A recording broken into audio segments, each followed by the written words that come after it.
মানুষ সেটা আরো টের পাবে।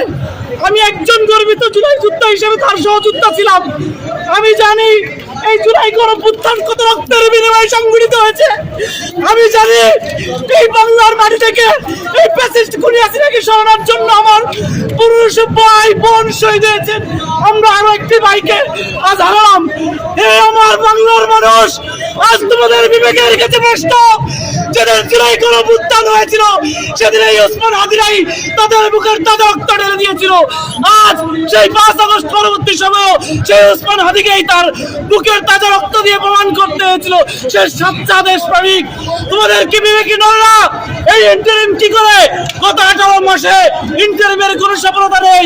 আমরা আজ এই শাহবাগ থেকে ঘোষণা দিচ্ছি, আগামী 1 ঘন্টার মধ্যে যদি স্বরাষ্ট্র উপদেষ্টা জাহাঙ্গীরকে পদত্যাগ না করানো হয় তাহলে কঠিন থেকে কঠিন পদক্ষেপ গ্রহণ করা হবে। এই আমার বাংলার মানুষ, এই বাঙালি জাতি, তোমাদের কাছে আমাদের দাবি, একজন ওসমান হাদি চলে গেছে, প্রত্যেকটি ঘরে ঘরে ওসমান হাদির জন্ম নেই। আমরা এটাই কামনা করছি। প্রিয় দেশবাসী, আপনারা হাদি ভাইয়ের জন্য দোয়া করুন। তার পরিবারের পক্ষ থেকে দোয়া চাওয়া হয়েছে যেন মহান আল্লাহ তাআলা তাকে শহীদ হিসেবে কবুল করে।